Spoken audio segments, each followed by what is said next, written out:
बेयावनो बर' माहारियारि फरायसा आफादनि जानानै नैबे मोनाबिलि समाव जों गासिखौबो गाहाम हामलायनायखौ जासिहरो। दिनैनि गुबै आयदायानो जाहैबाय जिहेथु जों नैबे मावफुं मेलखौ लानायनि जोंहा मैया बड'लेण्ड टेरिटरियेल काउन्सिलनि जि राजधानी जायखौ जों क'क्राझार सहराव मानियो बिनि आन्दाराव जोंहा बड'लेण्ड सेक्रेटारियेटनि BTCL बड'लेण्ड टेरिटरियेल काउन्सिलनि लेजिस्लेटिभ एसेम्ब्लियाव माखासे दुंहाव थासारिखौ नुनो मोन्दों, खौरां बिजोंनि गेजेरजों नुनो मोन्दों। बेवहाय जों बे जाहोना मानि थाखाय जादों बेखौ जों नैबे सयत जनगोष्ठी जायखौ 6 कमिउनिटिया जाय दा ST डिमान्ड खालामबाय थादों बेखौहाय जोंनि BTCनि हाग्रामा महिलारि बिथाङा जे NOC होननाय बुंदों जे बे खोथाखौ लानानै सोरनिबा थुनलाइनायाव सोरनिबा इनभेस्टिगेसनाव बे लाइमोनफोरा जाय इमेच्योर गावसोरनि मेलेमजों साननो हायै इमेच्योर लाइमोनफोरखौ लानानै मैयानि जि BTC सिंनि सेक्रेटारियेटआवहाय हाबनानै जि हुलुस थुलुस खालामनाय जि बुफाय बुसि मोनसे थासारि सोमजिहोनाय बिनि सायाव जोङो निन्दा होदों। मानो होनबा बे बड'लेण्ड टेरिटरियेल काउन्सिलनि सेक्रेटारियेटखौ बा बे 6 शेड्युलनि आन्दाराव बे BTC गायसनजानायखौ जों ओरैनो मोनाखै। बेयाव 5,000निबो बांसिन जोहोलावजोफोरा मुंख्लं जानांदों। थैनि बेसेनजों मोननाय मोनसे BTCनि बे सेक्रेटारियेट जोंनि जि सम्पति बेखौ मैयानि जि थासारि बे मस्थ' मा होनगोन लाजि फोनांनाय जादों। गावनि सम्पतिखौनो जों नस्थ' खालामनानै लानाय जादों। बेयाव मुंख्लंफोरजों लोगोसे बेयाव जोंनि आइजो माहारि जोंखौ जायखौ बिमा होनना मानियो बिसोरबो सरकारनि गादबनायाव जिनाहारि खालामजानानै बेसेनाव मोननाय बे सम्पतिखौ जों मैया सोरनिबा मिसगाइडेन्स खालामनायाव लाइमोनफोरा बे बुस्थुखौ पुरुस खालामदों। बेनि थाखाय जों बर' माहारियारि फरायसा आफादनि जानानै जोङो दुखु फोरमायदों। बिथांमोननिसिम जों बेखौनो खावलायगोन जाहाथे सोरनिबा थुनज्लायनायाव सोरनिबा इनभेस्टिगेसनाव प्रपार मा जेंनानि सायावहाय बिथांमोना बे आगानखौ सुरदों बेखौ फार्स्टआवनो बिसोर क्लियार जाग्रोनांगोन। जि आयदानि सायाव बिथांमोना खामानिखौ मावनो आखायाव लादों बे बुस्थुनि सायाव क्लियार जानांगोन। क्लियार जानानैसो बिथांमोना बे मुभमेन्ट बा जि प्रटेस्टनि हाबाफारि बेखौ खालामनो लानाया मोजां। मानो होनबा नोङो मोनसे जिनिसनि सायाव जुदि प्रपार नलेज गैयाबा सोरनिबा थुनज्लायनायाव नोङो ओरैनो भुल आगान हरोबा गावनिनो इयुथ्सफोरनि जि अनगयिं एजुकेसननि लाइफ जि फरायसा गथ'फोर बिसोर गावसिनि पार्सनेल लाइफ बा सोलोंथाइ लानाय लाइफखौ बरबाद खालामना लानाय जागोन आरोखि। जिहेतु बे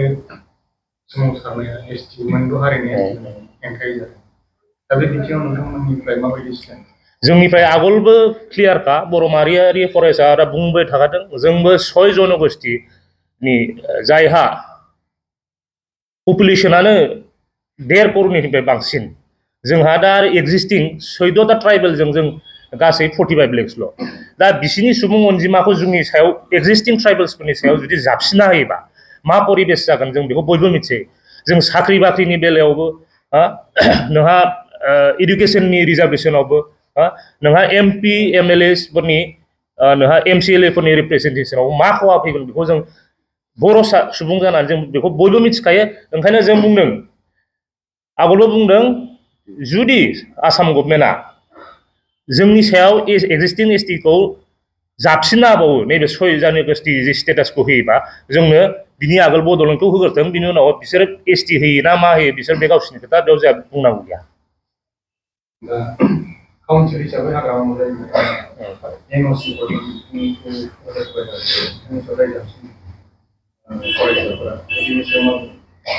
आच्छा, बे NOC हरनाय खोथाया ओरै जाहैबाय जिहेतु टार्म्सआ बे NOC नि खोथाखौ आं बेखौ पलिटिकेलि सोरनिबा फेभाराव बुङाखै। मानो होनबा आगोलबो जाय स्टेटआवनो 7टा MLA लानानै जिरायनानै दं फर्मार, दाबो NDA जों दं बिसोरो, जायखौ जों UPPL होनना मिथियो।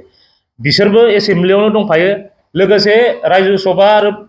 नोंहा लक सभायावबो MPआ बिसिनि टाइमावबो जों नुनो मोन्दों उरखावरा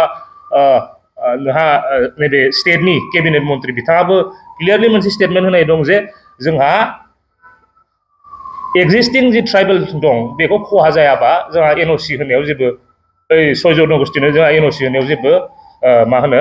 हेंथा गैया होनना बुंनाय दं आरो बेजों लोगोसे जोंहा दंबावो खुद गबिन्द बसुमतारी जाय फर्मार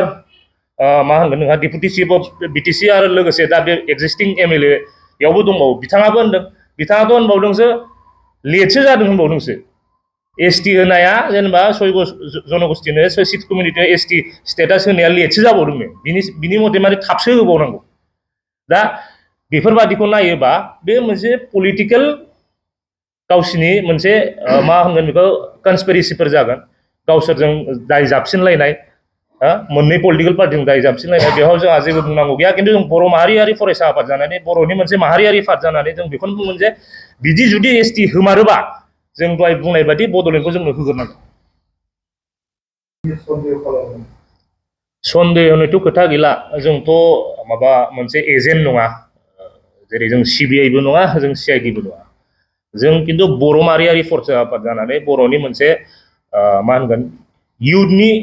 मोनसे आफाद जानानै जों बेखौनो बुंगोन जे जोंनि बे मोजां सोलिफुबाय थानाय जि थासारियाव बेफोरबादि गुलाय गुजाय मोनसे लेथ्रा आबहावा सोरजिनो नागिरनाय जि मोनसे मा होनगोन नोङो कनस्पिरेसि बिनि खिथु उनाव बिनि आन्दोआव सोर दं बे बिथांमोनखौ थाबैनो क'क्राझार जिल्ला एसपि प्रसासना पुलिस प्रसासना इनभेस्टिगेट खालामनांगौ लोगोसे बे बुस्थुखौ तदन्त खालामना होनांगौ जे इयुनफोराव जोंनि बे बिटिसि सिंनि जि रायजो राजाफ्रा जि सान्थि भाबै जों मोनसे परिबेस लाबोनो हायो आरो जों आलो गोजोनै जोंनि बे संसारखौ जालांनो हायो